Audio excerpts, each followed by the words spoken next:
जो ऐसे चलेगा उसके दुखों का नाश हो जाएगा। योगो भवति दुःखः। क्या? जो अधिक आहार नहीं करता, कम आहार नहीं करता, बिल्कुल नहीं, ऐसा भी नहीं। जो अधिक नहीं सोता, एकदम कम भी नहीं सोता, युक्त सोता है। जो यथा योग्य आहार करता है, यथा योग्य विहार करता है, यथा योग्य चेष्टा करता है, यथा योग्य सोता है और जागता है, ऐसे को भजन सिद्ध हो जाता है, योग सिद्ध हो जाता है। युक्ताहार विहारस्य, भोजन सत्य कमाई के द्वारा या भगवद आश्रय के द्वारा, विरक्त भगवदाश्रित भिक्षादिवृत्ति, आकाशवृत्ति, गृहस्थ धर्म की कमाई के द्वारा। सात्विकन अपवित्र न हो। जैसे एक प्रश्न कर रहे थे कि हम तो बाहर ज्यादातर व्यापार आदि में जाते रहते हैं, हमें होटलों में खाना पड़ता है, आप कहते हैं कि बाजार का ना खाएं। तो देखो, भगवत प्राप्ति करनी है तो संयम में आना पड़ेगा। होटल में माना कि सामने आपको जो आपके मेज पर रखा गया भोजन स्वादिष्ट दिखाई दे रहा है, गर्म दिखाई दे रहा है, लेकिन उसका निर्माण किन वृत्तियों वाले व्यक्तियों ने किया है? वो जो नौकर हैं, उनको पता नहीं कि स्नान करके पवित्र होके किस तरह से कैसे हमें भोजन बनाया, तो वो सात्विक है या राजसिक है या तामसिक है। उनको इसका ज्ञान नहीं। वो कहीं भी किसी भी अंग को छूते हुए अपने कार्य करते रहते हैं, क्योंकि उनका ज्ञान ही नहीं, उनका केवल ड्यूटी बाय ड्यूटी है। दूसरी बात है कि जिस रसोई में अभक्ष पदार्थ रांधे गए, होटल है, उसमें अंडे हैं, मांस है, ऐसे, और आपसे कहा जाता है कि हमारे यहां वेज और नॉन वेज दोनों हैं, तो अब उस रसोई में आप सोचो कि हम मांस आदि तो पाते नहीं हैं, लेकिन वो कम भी नहीं है मांस से जहां रसोई बनी है। वो आपकी बुद्धि वैसे ही भ्रष्ट करेगी। अब जब जो बहुत ही जैसे राज सैनिक हैं, आर्मी आदि की व्यवस्थाएं हैं, अब उनके लिए हम शासन नहीं दे सकते शास्त्र का इस रूप में, क्योंकि राजकीय विभाग के ऐसे घोर कर्म में उनकी सेवा लगी हुई है कि उनको ऐसा नहीं कि वो फल फूल खा के 2-4 दिन रहे, नहीं, उनको चाहिए अन्न, चाहिए। अब बॉर्डर में लगे हुए रात दिन उनको, तो जैसी भी परिस्थिति हो, नाम जप करो, नाम तुम्हारा मंगल कर देगा।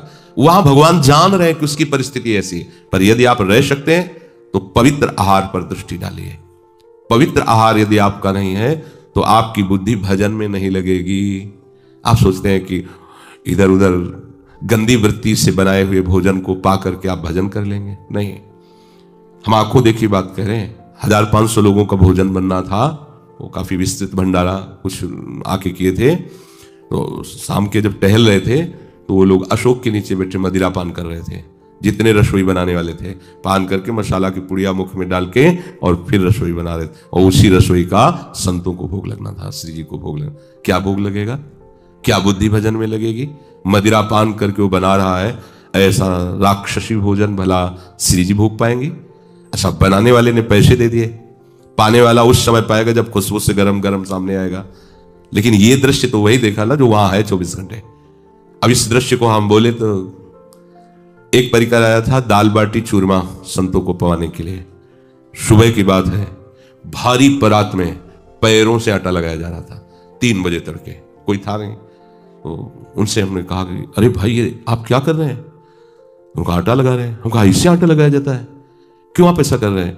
अरे बोले जब हजारों संतों को बाटी चूरमा पवा, तो हमको आप समझ रहे हो कहाँ हो? वृंदावन धाम में हो, ये कोई होटल नहीं। आप जिनको पवाना चाहते हो वृंदावन वासी वीतराग भगवत अनुरागी, तुम्हारा सारा सुकृत नष्ट हो जाए। तो बोले थोड़े वाला आटा थोड़ी बाबा, अभी हाथ से थोड़ी लगेगा। अरे बाबा ये सब चलता है, तुम जाओ। जिसने जो बनवा रहे थे पवाने के लिए, उनसे जब बोले काहे को बाबा तुम बेकार की बातें करते हो? अरे मतलब आप बोल भी नहीं सकते, आप उस पर निरीक्षण परीक्षण नहीं, क्या होगा?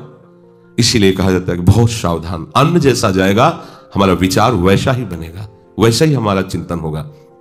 इसलिए सात्विक हो और अपवित्र पद्धति से न बनाया गया हो भजन के लिए। भगवत तभी तो भजन में रुचि नहीं होनी, भजन का नशा चढ़ता है।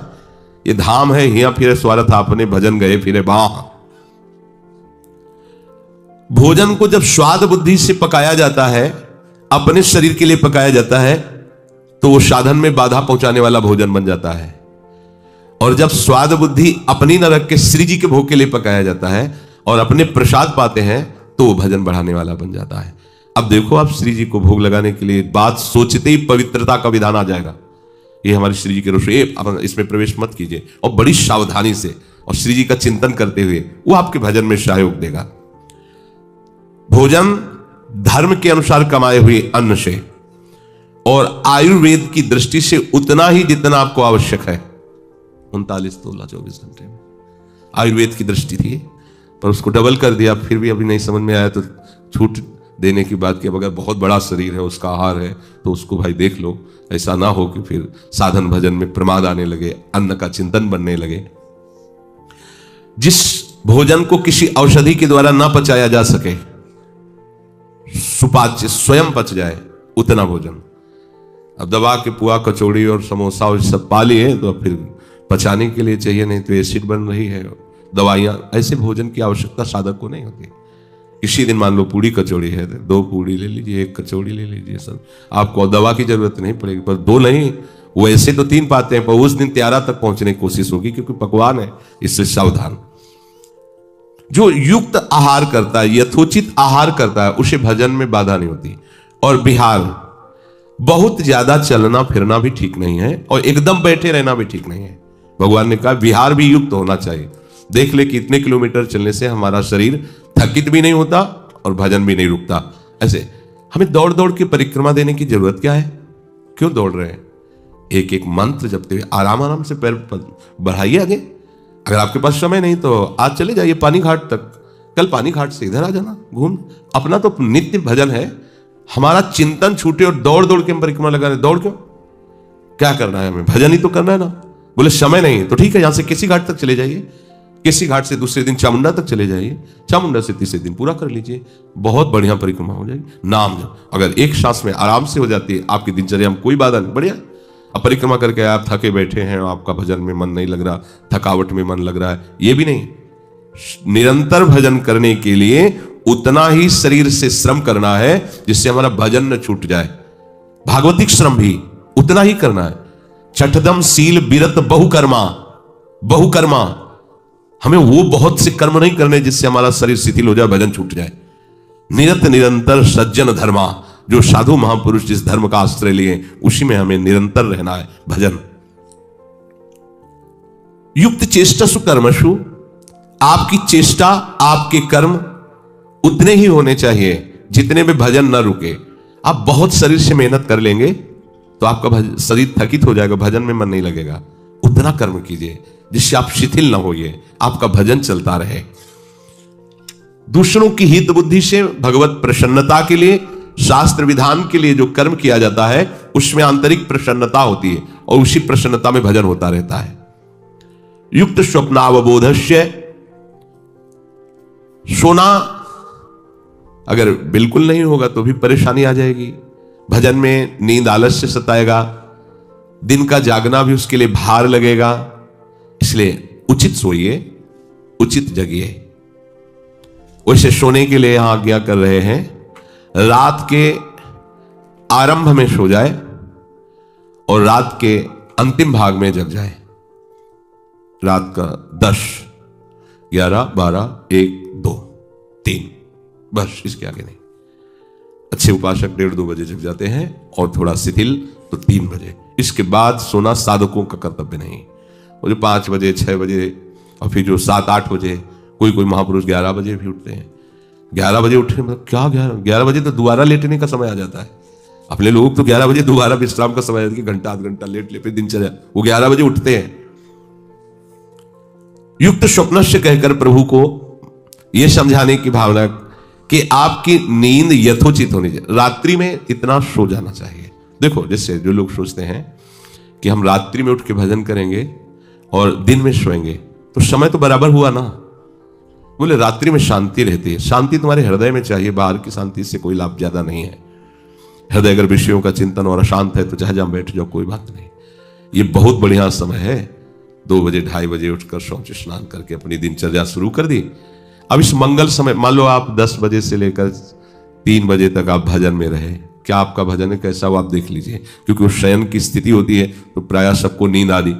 फिर इसके बाद आप सुबह ब्रह्म मुहूर्त में सो गए तो ब्रह्म मुहूर्त में जो भजन का सुख है, ऋषियों ने उस समय के लिए बहुत मंगलमय, उस समय हम सो रहे तो मुझे लगता है अच्छा है ये मध्य भाग शयन का, रात्रि का, 10, 11, 12, 10 से शुरू करें तो 11, 12, 1, 2 और 3, 5 घंटे हो गए। 3 बजे से लेकर के और अगली 10 बजे रात्रि तक खूब भजन करो। 5 घंटा शयन हो गया, 4 घंटा शयन हो गया। उसको योग सिद्धि या भजन सिद्धि नहीं प्राप्त होती है जो जब मन आया तब सो लिया, नहीं है तो कई दिन नहीं सोए, ऐसा नहीं चलेगा। एक नियम होना चाहिए। योगो भवति दुःखः, जो अपना आहार नियमित, विहार नियमित, चेष्टा नियमित, सोना जागना नियमित, बस उसका योग सिद्ध हो जाएगा। नियमित होना चाहिए। गृहस्थी में थोड़ा ये नियम नहीं चल पाएंगे, क्योंकि अब वो कब कौन सा कार्य उसके लिए आ जाए, तो फिर अपने समय को ऐसे ही विधान करे कि जिससे उसका भजन न छूटे, और जब समय मिले तब उचित शयन कर ले। क्योंकि गृहस्थ आदमी के लिए बहुत, अब रात में पानी लगाना है गेहूं में, अब वहां 10 से 12 वो 1-2 बजे तक सोने की बात कही जा रही हो, सुबह 8 बजे तक पानी लगाए, अब क्या करें?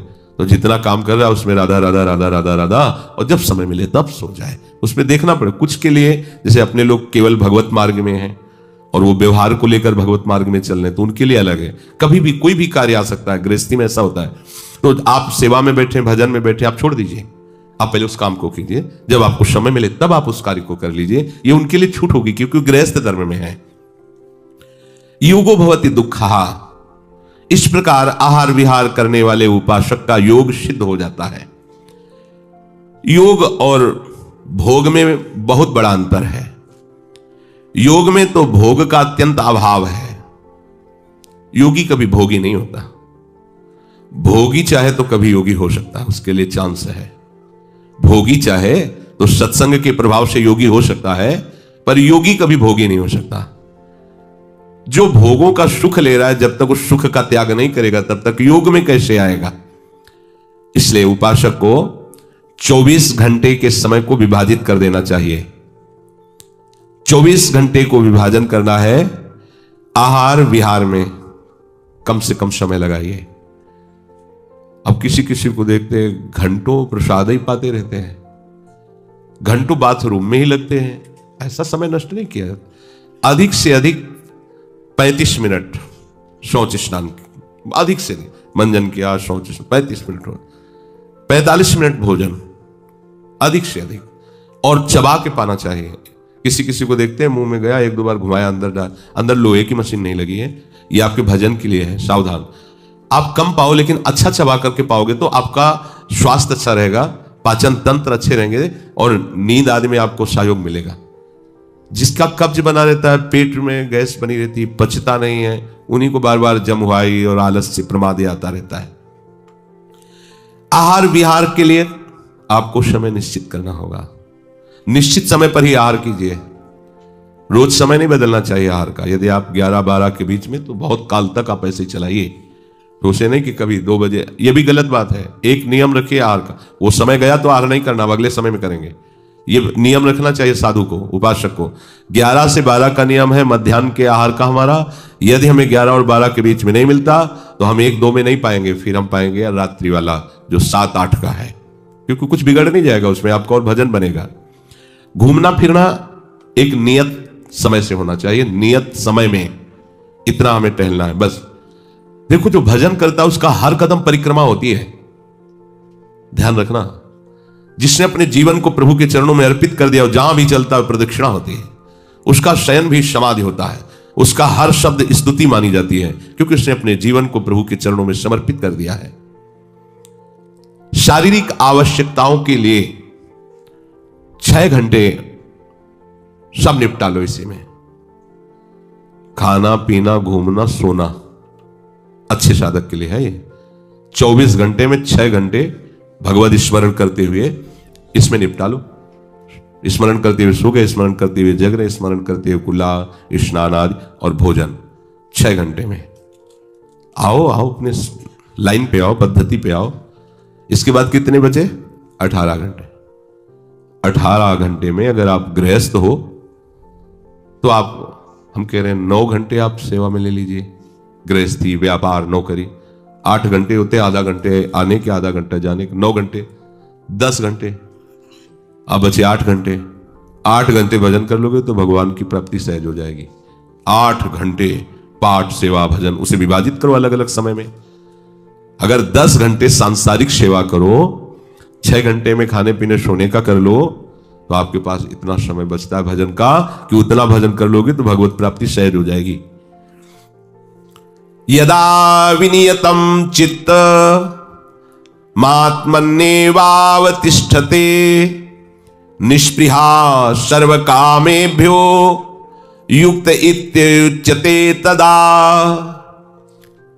यदा विनियतम, जिस समय ये चित्त तुम्हारे वश में हो जाएगा। ये चित्त हमारे वश में नहीं, हम चित्त के वश में हैं। जो चिंतन कराता है हम वही।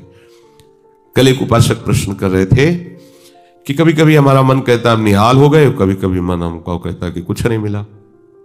तो तुम मन को गुरु माने हो क्या? मन को आराध्य देव माने हो क्या? मन को अपना मित्र माने हो क्या? ऐसे सलाहकार की क्या बात कि कभी कभी कहता है तुम जीवन मुक्त हो गए, कभी कभी कहता है तुम विषयी हो। उसकी बात थोड़ी माननी है। वो अपनी स्थिति बता रहा है, मन तुम्हारी स्थिति नहीं बता रहा है। जब कभी भगवदानंद में तो मन कहता निहाल हो गया, और जब विषयानंद में तो लगता मैं फंस गया। तो तुम उसको देखने वाले हो, तुम उसको चलाने वाले हो, तुम्ही से वो चल रहा है तुम्हारी शक्ति से, तो तुम रो काहे को रहे हो? व्यथित क्यों? मतलब कोई भी प्रश्न करने के पहले आपने चिल्ला के रो दिया, अब सब प्रश्न का रहस्य नहीं मिल पाएगा आपको, क्योंकि पहले देख लिया कि आप नहीं। गंभीर, किसी संत के पास जाने के लिए पहले गंभीरता पूर्वक प्रश्न करो। कोई भावुकता की बात आ रही है, आप रो देते हो तो अच्छी बात है। अब आप प्रश्न कर रहे हो, पहले तो चिल्ला चिल्ला कर रो रहे हो, पूरा वातावरण जो है आपने गंभीरता से रहित कर दिया। और दूसरी बात, आप समझोगे क्यों रो रहे हो। अगर प्रियाजू की प्राप्ति के लिए तो सभा में चिल्ला कर रोने की जरूरत क्या है? प्रियाजू की प्राप्ति के लिए तो एकांत में रोइए, खूब नाम जप कीजिए। अगर सभा में आए हैं प्रश्न करने के लिए तो गंभीर रहिए और मुस्कुराते हुए प्रश्न कीजिए। ये रोना धोना नहीं, ये एकांत का विषय, अपने आराध्य देव के विषय में। कभी भाव आ रहा है तो बात अलग की है।